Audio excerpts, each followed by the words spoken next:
এইটা দেখে কেউ বিশ্বাসই করতে পারবে না এটা একটা ক্যান্ডেল। অবিশ্বাস্য হলেও সত্যি এটা একটা ক্যান্ডেল।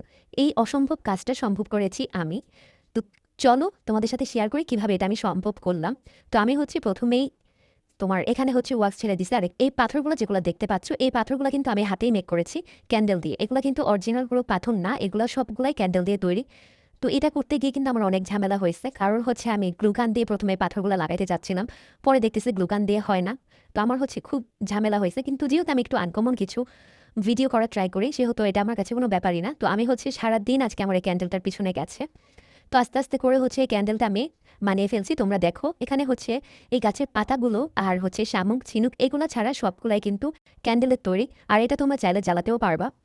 কিন্তু এত সুন্দর জিনিস, এটার হচ্ছে লাস্ট ফাইনাল লুকটা যখন দেখবা তোমরা, তখন এটা দেখে আসলে তোমাদের কারো জ্বালাতে ইচ্ছা করবে না। তো আমি হচ্ছে এই তো তোমরা দেখতে পাচ্ছ আমি এখন হচ্ছে ডেকোরেশন করছি। ডেকোরেশন করে এখন হচ্ছে আমি একে একে হচ্ছে সেই শামুকগুলো বসিয়ে দিচ্ছি। তো আমি হচ্ছে ভাবলাম যে এখানে তোমার একটু পানি মানে পানি জমে আছে, ওখান থেকে উপর থেকে পানি পড়বে, ওই থিমটাই দিব। তো এই জন্য হচ্ছে আমি পরপর বসিয়ে দিয়েছি। তো এখন হচ্ছে আমি এটার উপরে জেলক্স দিয়ে দিচ্ছি। তো আমি আসলে হিটগান দিয়ে সব কিছুই করতে পারতাম, আমি পুরাটাই হচ্ছে হিটগান দিয়ে আমি মেক করতে পারতাম। তো আমি ওরকমভাবে মেক করি না, কারণ আমি একটু আনকমন কিছু ট্রাই করতে পছন্দ করি। তোমরা সবাই আমার ভিডিও দেখলেই বুঝতে পারবা, এজন্য হচ্ছে আমি সবগুলোই ক্যান্ডেল দিয়ে করেছি। আর এটার ফাইনাল লুক এই তো দেখতে পাচ্ছ তোমরা। এইটা কেমন হয়েছে অবশ্যই জানাবা। আর আমার ভিডিওটি ভালো লাগে অবশ্যই ফলো দিয়ে পাশে থাকবা নতুন নতুন ভিডিও পেতে।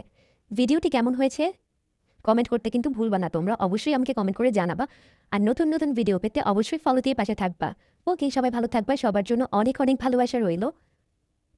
আর তোমরা যদি কোনো ক্যান্ডেল অর্ডার করতে চাও তাহলে অবশ্যই আমার ক্রাফটেড ইকো এই পেজে তোমরা নক দিবা। পেজের নামটা মেনশন করা থাকবে। তোমরা অবশ্যই আমার ওই পেজ থেকে ঘুরে আসবা। যদি ওই পেজে আমি তেমন একটা অ্যাক্টিভ থাকতে পারি না, অ্যাক্টিভ থাকি না বললেই চলে, তবে তোমরা যারা অর্ডার করতে চাও তারা অবশ্যই ওই পেজে নক দিতে পারো। ওকে, সবাই ভালো থাকো, টাটা।